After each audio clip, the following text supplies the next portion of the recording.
You're walking down the street toward your haven. In some other town, the sidewalks would be deserted this time of night. In NYC, there are plenty of passerby going about their business.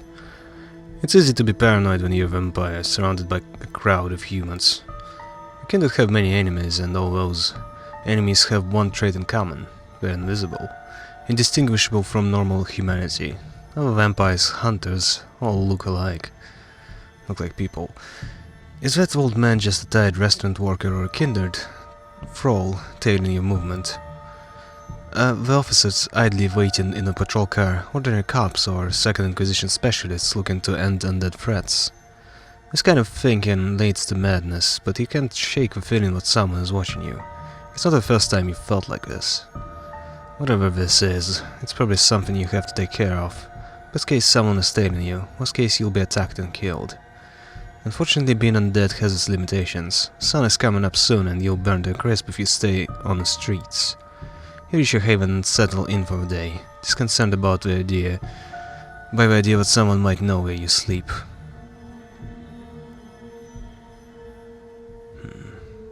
As you wake from your slumber and emerge from your haven for the night, you notice a familiar face on the other side of the street, standing on the corner and looking straight at you.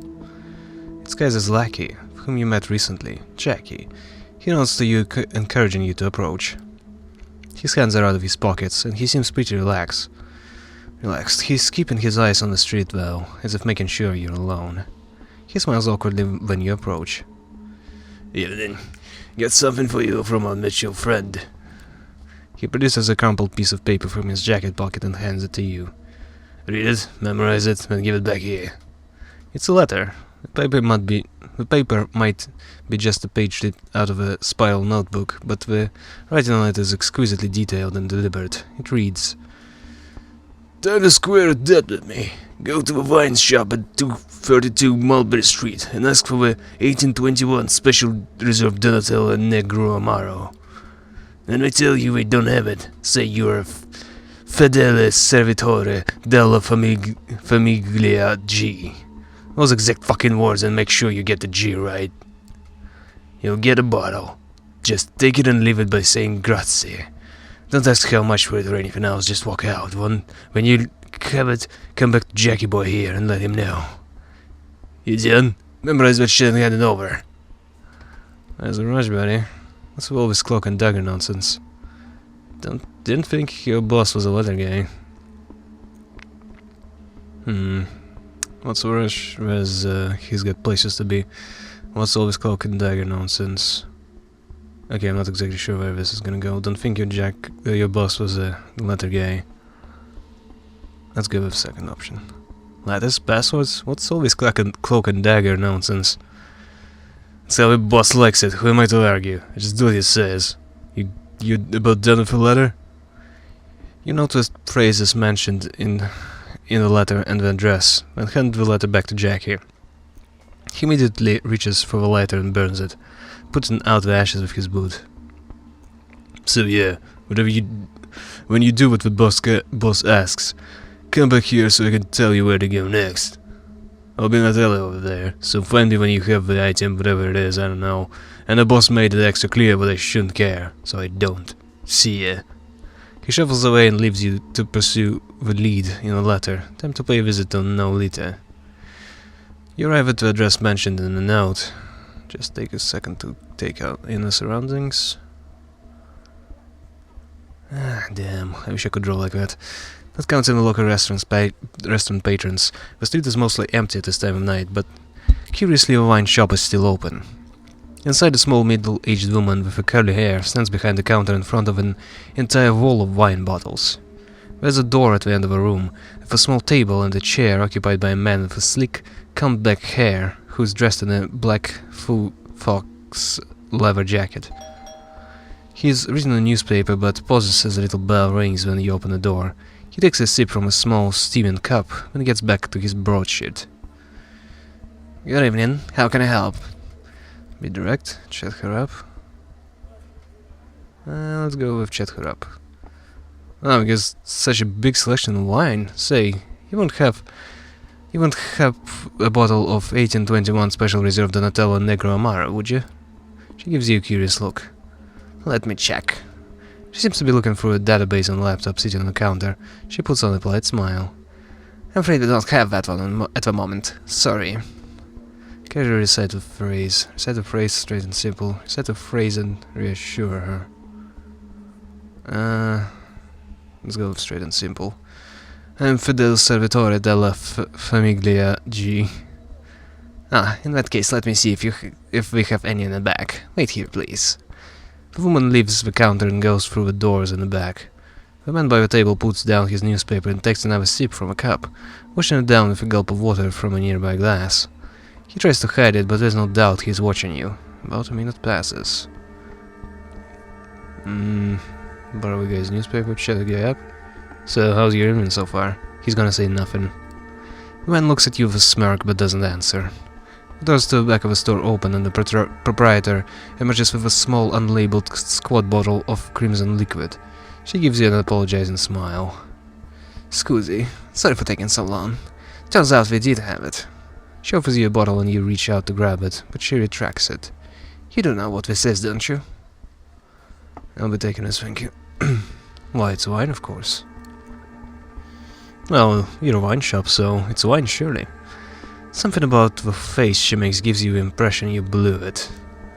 The woman looks over to the guy at the table and he stands up. You said there won't be a better time, and snatch a bottle from your hands. The man draws a gun from a side holster, and as you make a run for it, several more gunmen pour from a back door. Shots ring out, piercing your undead flesh, but you're fast and most miss the mark. By the time you make it out onto the street and lose the pursuit, you all have a few new bullet holes to patch up. The bottle is thankfully intact.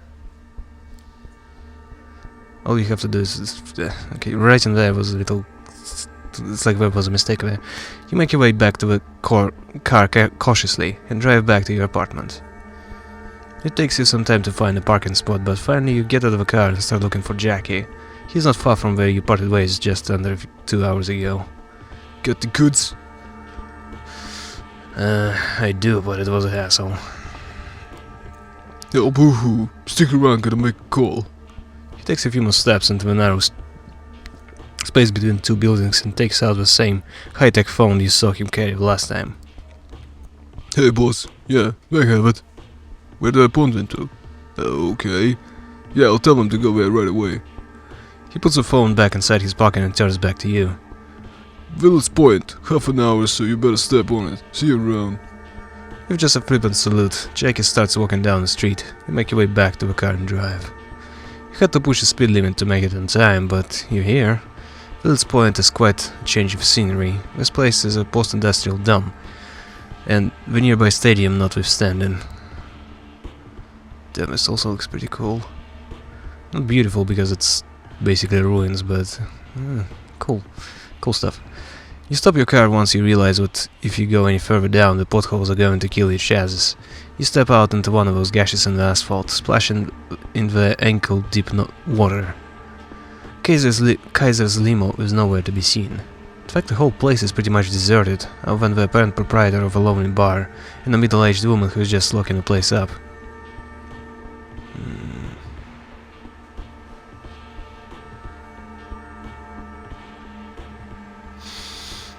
Again, he's pretty cautious, and the last time I got a feeding opportunity, so I don't think there's any reason to eat right now. Look around for Kaiser. You take a walk around the neighborhood. It mostly consists of rundown shops and garages, with more than a few derelict cars left here years back to rust. You imagine it's a great place for one of the sewer rats to hide out in, so you're on your guard the whole time, but as far as you can tell, you're the only kindred here.